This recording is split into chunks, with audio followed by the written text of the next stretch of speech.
G'day guys, Michael here from Mike's RC Review.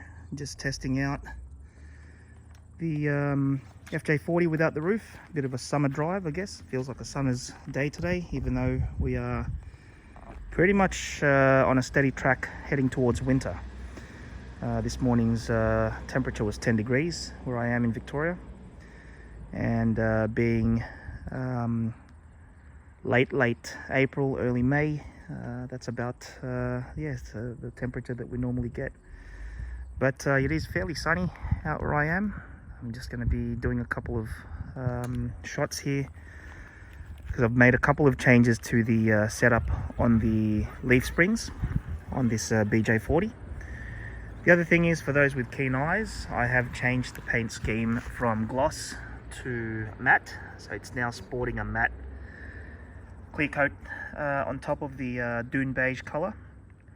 A lot of people have requested that, and look, I didn't do it because people requested it. I did it because I did end up liking the look of it. I did a test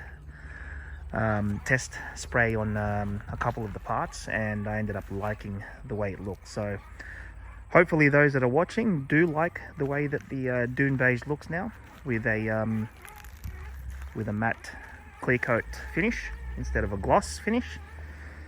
And I'm also sporting different wheels, as you can see. These are the original rc4wd drive 5 lug 1.9 outer diameter bead locks, and I've installed the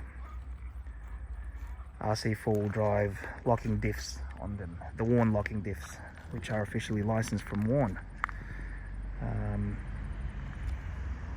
Sorry if the video is a little bit shaky, guys. A lot of flies actually, which is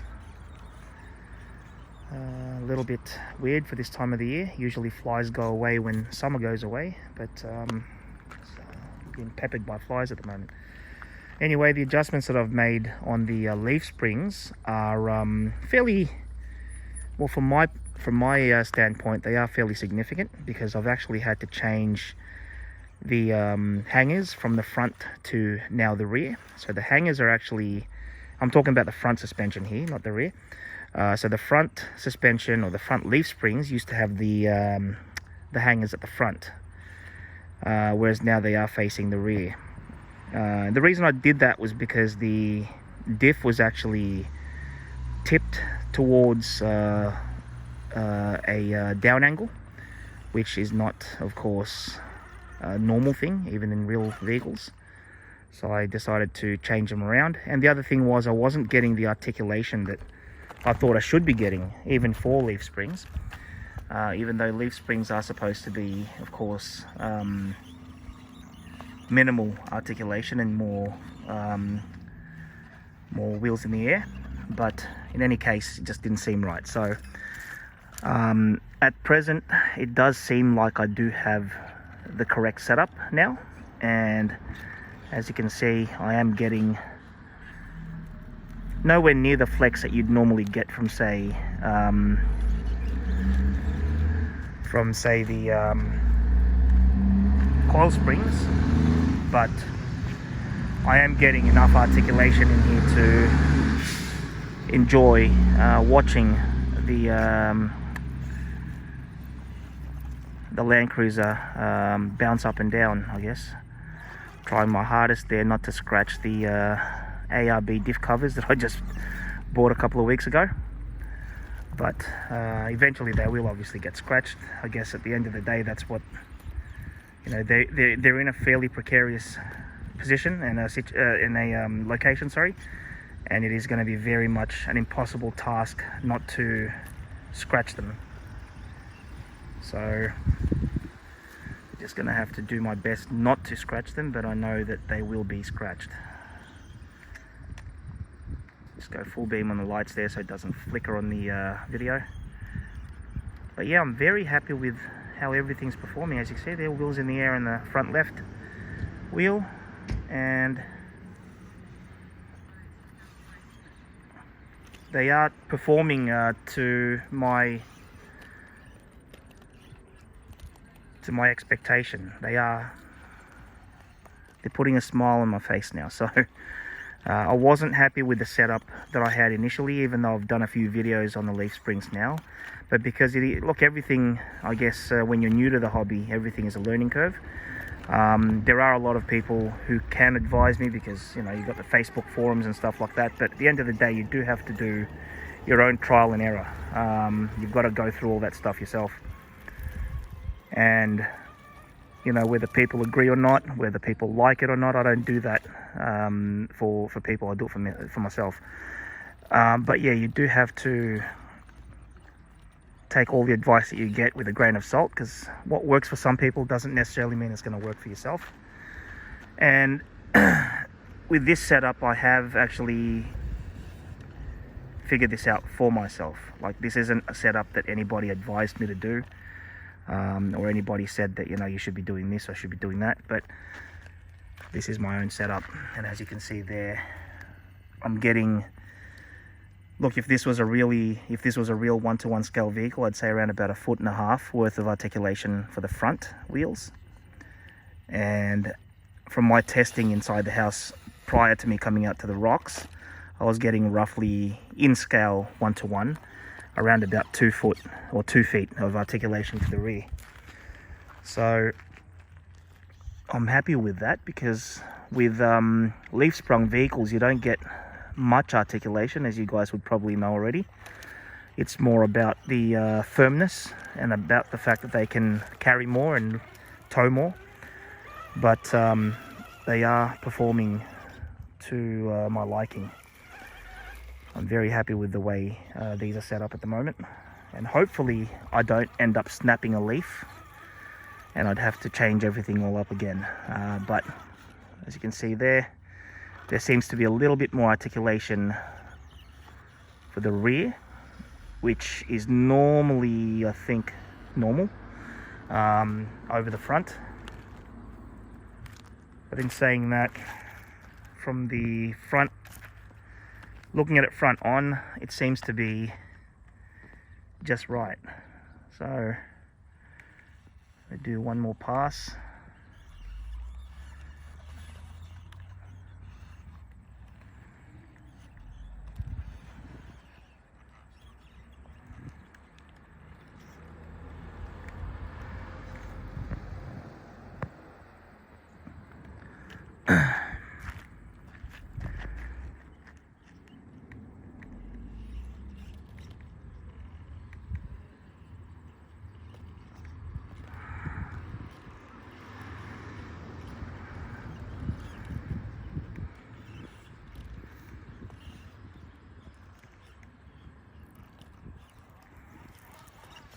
And obviously this will have a little bit more articulation when I put the roof on, because the roof weighs a ton on this thing. In fact, it weighs around about, I think, 0.5 kilo, if I'm not mistaken, and that's without the roof rack.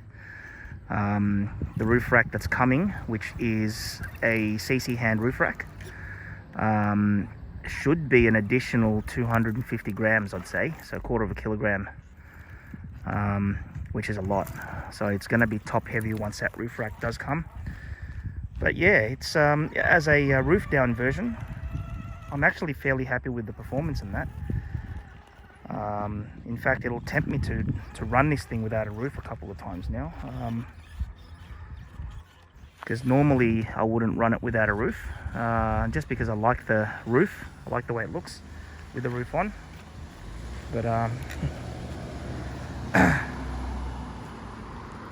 But I am digging the performance it's giving without the roof on. So as you guys can see there,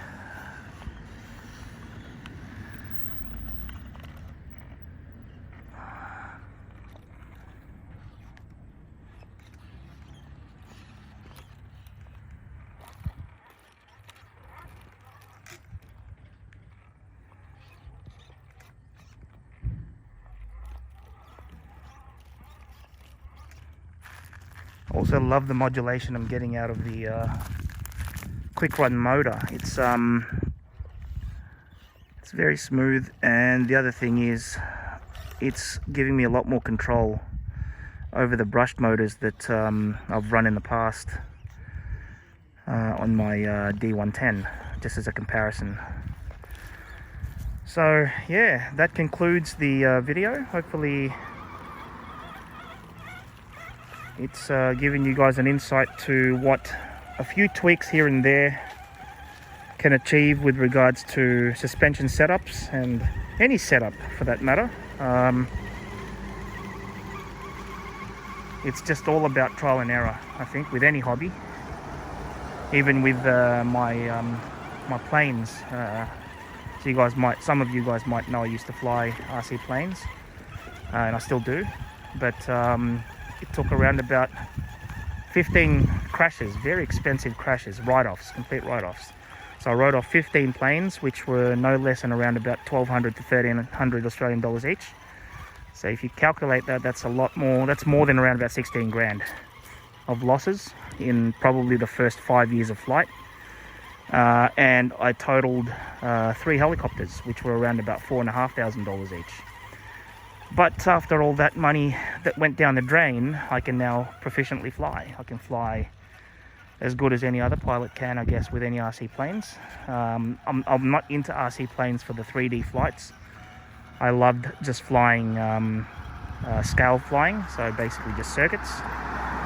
But I guess with the good thing about crawling is if you're careful with these things, you're not going to write anything off unless you're trying to actually do that. Unless you're bashing and going top speed and putting motors in there that aren't supposed to be in there.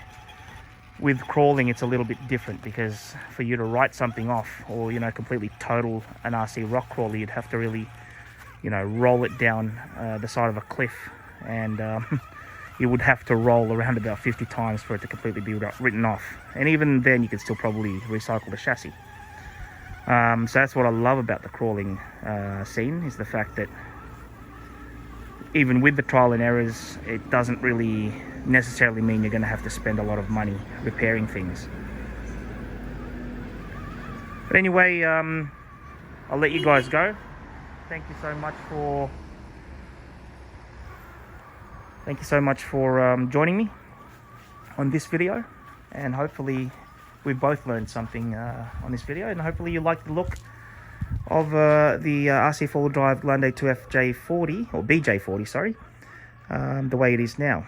So just to give you guys a quick rundown on what's new, I've installed the new 1/10 scale racing seats. These are the sports seats. They're very similar to what my car actually has in reality, my real car. And I've got a 2017 Ford Focus RS that has Recaro seats in the front.